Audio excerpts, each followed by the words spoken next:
இது உனக்கே நியாயமா இருக்கா? அன்பா பாசமா ஒருத்தவங்கள பாத்துக்கிறது அவ்வளவு பெரிய தப்பா? மாத்தி மாத்தி இப்படி துரோகம் பண்ணா நாளைக்கு நான் யாரு நம்புறது, யாரு நம்பாம இருக்கிறது?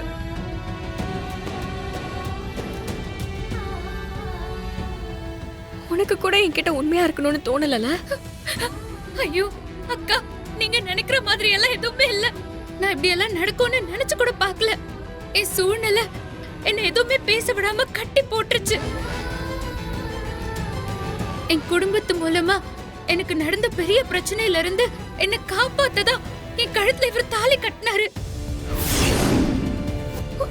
ஆனா உங்க மூலமா நான் வந்திருக்கிற வீடுதான் அவரோட வீடுன்னு தெரிஞ்சு நான் சுத்தமா நொறுங்கி போயிட்டேன்.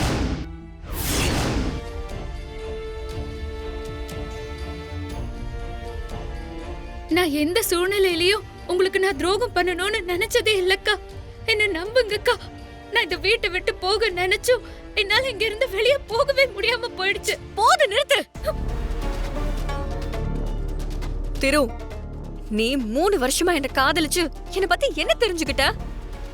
உனக்கு ஒரு பிரச்சனைனா அது எனக்கும் சேர்த்து தானே. நான் அது உன்கிட்ட எத்தனை வாட்டி சொல்லிருக்கேன். இந்த மாதிரி ஒரு சூழ்நிலையில நான் ஒரு பொண்ணை காப்பாத்த தாலி கட்டுற மாதிரி நிலைமை வந்துருச்சு. நான் வேற வழியே இல்லாம அந்த பொண்ணு கழுத்துல தாலியை கட்டிட்டேன்னு என்கிட்ட வந்து சொல்லிருக்கலாம்ல. என்ன நீ முழுசா நம்பி இருந்தா இந்த விஷயத்தை நீ கண்டிப்பா என்கிட்ட மறைச்சிருக்க மாட்ட.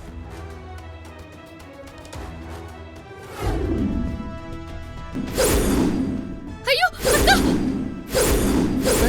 ஐயோ! ஸ்ரீ, என்ன பண்ற? என்னமா பண்ற?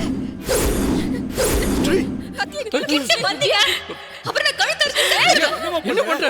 ஏய், என்கிட்ட நீ பேசாத. என்கிட்ட பேச உனக்கு ரைட்ஸே கிடையாது. ஐயோ அக்கா! நான் காதலிச்ச பாவத்துக்கு எனக்கு நானே தண்டனை கொடுக்கணும்னு நினைக்கிறேன். பைத்தியம் மாதிரி பண்ணிட்டு இருக்க ப்ளீஸ். ஆமா, நான் பைத்தியம் தான். ஆமா, நான் பைத்தியம் தான். தப்பான ஒருத்தனை காதலிச்சதுக்காகவும் தங்கச்சின்னு ஒருத்தையை நம்பி மோசம் போனதுக்காகவும் எனக்கு நானே கொடுத்துக்கிற தண்டனை.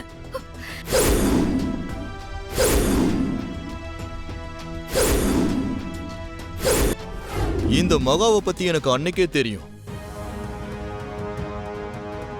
எங்க வலையில இவ தான் திருடி இருக்கணும். அன்னைக்கு நான் உங்க எல்லார்கிட்டயும் சொன்னேன், ஆனா நீங்க யாருமே நம்பல.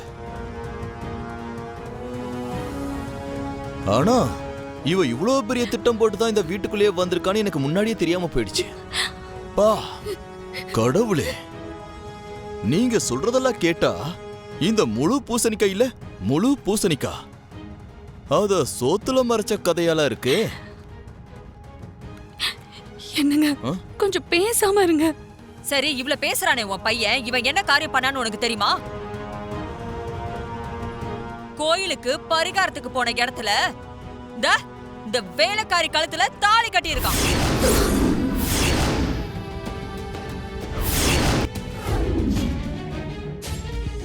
எப்படி இப்படி ஒரு விஷயத்த கொஞ்சம் கூட மனசாட்சியே இல்லாம பண்ண முடியுது? என் அக்கா இந்த வீட்டுக்கே வரக்கூடாதுன்னு நினைச்சிட்டு இருந்தாங்க. அவங்க இந்த வீட்டுக்கு வந்து அசிங்கப்பட்டு போகணும்னு நீ உங்க அம்மாவும் சேர்ந்து பிளான் பண்ணிட்டு இருக்கீங்களா? அவ நம்ம குடும்ப விளக்க ஏத்தனப்பவே எனக்கு சந்தேகம் இருந்துச்சு.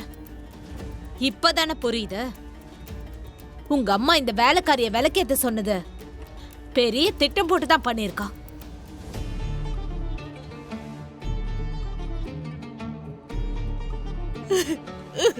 நீங்க 3 பேரும் திட்டம் போட்டு எங்களை ஏமாத்திருக்கீங்க. கவிதா, ஏற்கனவே எரிஞ்சுக்கிட்டு இருக்கிற தீயில நீ வேற எண்ணெய ஊத்துற.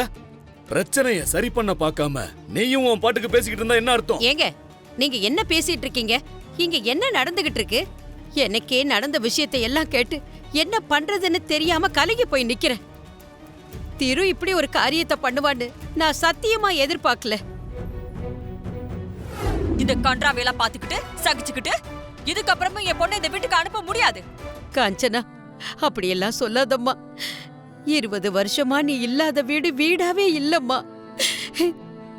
நீ இந்த வீட்டை விட்டு போனதை நினைச்சு நான் அழாத நாளே இல்லம்மா. நீ இந்த வீட்டுக்குள்ள வந்ததுக்கு அப்புறம் தான் நான் நிம்மதியா இருந்தேன். இப்படி திடீர்னு எதுவுமே வேணான்னு சொல்லிட்டு போறியம்மா. அவசரப்படாத காஞ்சனா. நடக்காதீங்கம்மா. காஞ்சனா, காஞ்சனா, என்னமோ தப்பு நடந்திருக்கு. அது எனக்கும் புரியுதுமா. விஷயம் தெரிஞ்சு வந்து இப்படி ஆர்ப்பாட்டம் பண்றதை விட பொறுமையா உட்கார்ந்து என்ன நடந்துச்சுன்னு கேட்கலாம். இப்படி நடந்துக்கிறது நல்லாவா இருக்கு? நீங்க பேசுறது சுத்தமா சரியில்லைப்பா. எப்பவுமே நீங்க நியாயமா பேசுவீங்க நம்பிக்கை இருந்துச்சு.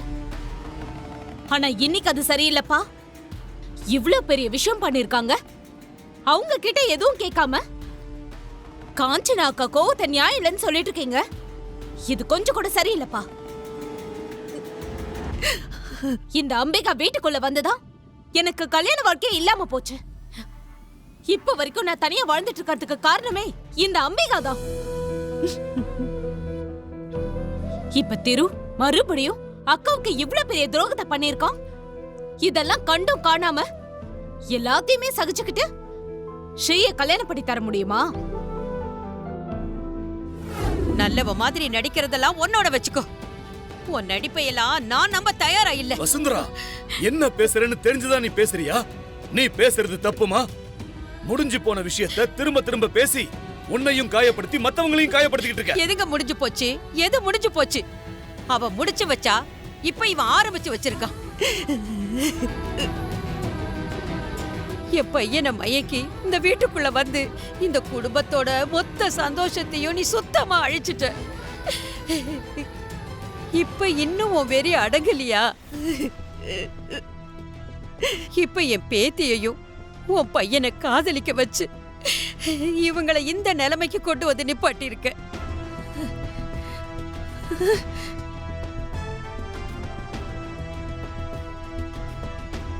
உனக்கெல்லாம் நல்ல சாவே வராது. நீ நாசமா போயிடுவ. ஐயோ ஐயோ, என்ன பேசுற வசுந்தரா? நீங்க சும்மா இருங்க. ஐயோ, வயிறு எரியுது. ஐயோ,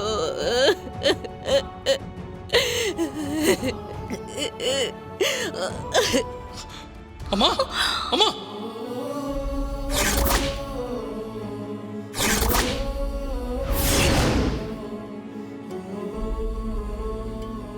அம்மா அம்மா, எந்திரிக்கம்மா.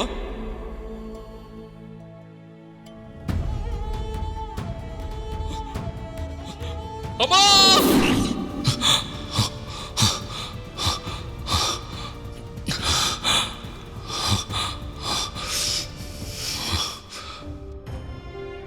நம்ம எவ்வளவு பெரிய தப்பு பண்ணிட்டு இருக்கோம். இந்த பிரச்சனை மட்டும் வீட்டில் இருக்கிறவங்களுக்கு தெரிஞ்சது, இந்த குடும்பம் என்ன ஆகும்னு நினைச்சு பார்க்கவே நெஞ்செல்லாம் பதறுது. அப்படி ஒண்ணு நடந்துடவே கூடாது. இந்த பிரச்சனையெல்லாம் எப்படி சரி பண்ண போறேன்னே தெரியலையே. இதுக்கு மேலேயும் லக்ஷ்மி இந்த வீட்டில் இருக்கிறது சரியா இருக்காது. அவளை உடனே இந்த வீட்டை விட்டு வெளியே அனுப்பியாகணும். அவ இருக்கிற ஒவ்வொரு நிமிஷமும் இங்க பிரச்சனை இருந்துகிட்டே தான் இருக்கும்.